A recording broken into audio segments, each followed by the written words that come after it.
The November jobs report from the Bureau of Labor Statistics released this week showing some staggering numbers in unemployment. The latest data finds that despite a job opportunity increase, nearly 700,000 women are still missing from the workforce. And for Black women, the unemployment has surged to roughly 7.5%, outpacing the broader workforce and sounding an alarm for the U.S. labor market.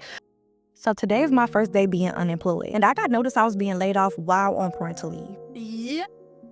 Coincidentally, the last day of my parental leave was also the last day of my employment, which was yesterday. And while I could say a lot about how I feel, I want to focus on a much broader issue, one that I am now a part of. Since February of this year, over 300,000 Black women have been pushed out of the workforce, and that is across corporate, federal, and nonprofit sectors. Men, on the other hand, have gained more than 600,000 jobs. So I was laid off today after 24 years. So that happened. I got laid off from Amazon 2 weeks ago today. I received an email at like 5:48 a.m. in the morning saying, unfortunately, your role has been eliminated. And it was honestly just like the biggest shock and biggest wake-up call for myself. I got laid off my corporate job. Yep. I've been working here 3 years and, People would say, listen, these aren't 700,000 women who are just missing or electing to leave the workforce. Most of them were fired or pushed out, right? Is that what you would say?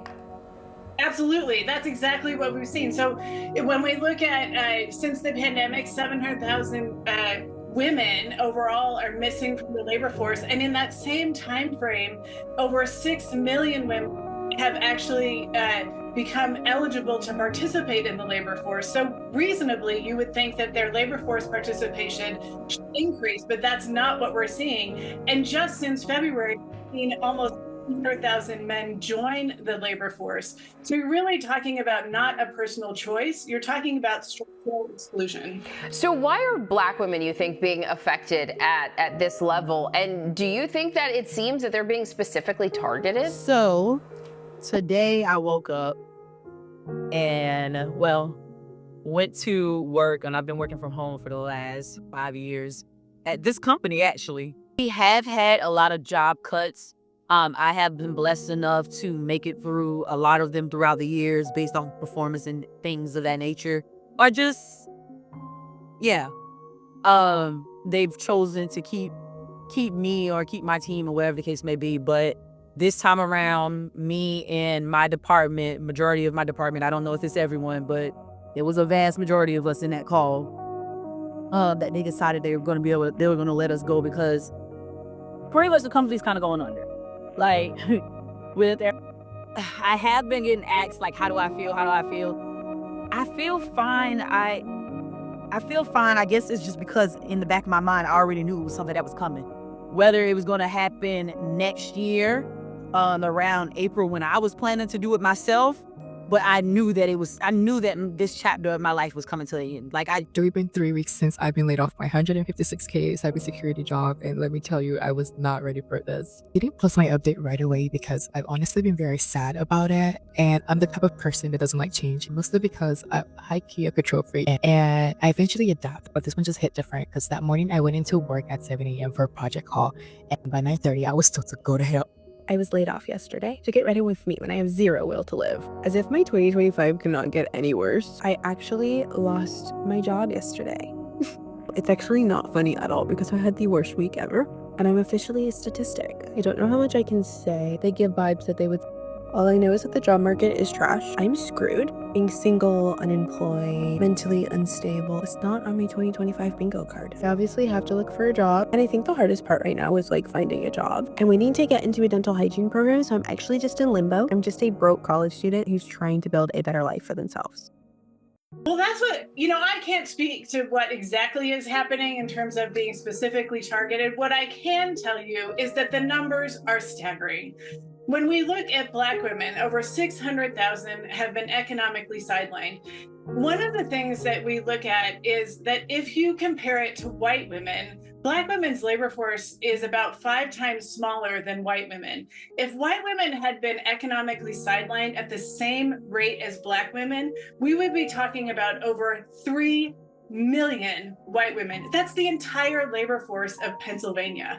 I mean, this impact is massive.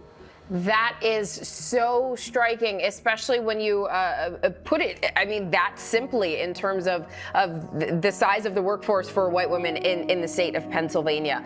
Massachusetts Congresswoman Ayanna Pressley, she called the rising unemployment rates of Black women a canary in the coal mine, an economic indicator for everyone else. Why is that? What should anyone else glean from these numbers we're seeing? Well, there's 2 things that are happening. One of the things that we know from the numbers is that because Black women sit at the intersection of gender and race, they tend to be the first impacted, but they really are the signal for the entire economy. And we have seen that. The other piece is that their labor force, it doesn't just impact Black women. Their forced labor force exits this year alone have cost us $9.2 billion in GDP growth. So you're talking about impacts to Social Security, Medicare, the solvency of banks, the solvency of insurers. This will impact everybody. So we are being kicked out of our apartment. Feels like rent just goes up and pay goes down or stays the same.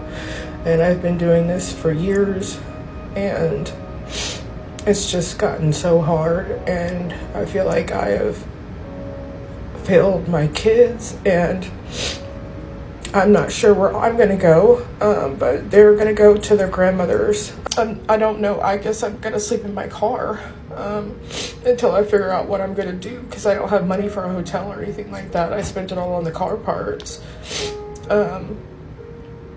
I think I'll have maybe like $25, to my name afterwards. So that's not enough for a room. So I'm not really sure.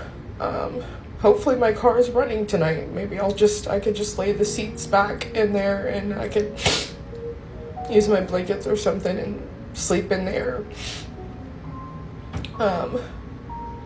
Obviously I don't even know. I don't know what I'm gonna do, to be honest.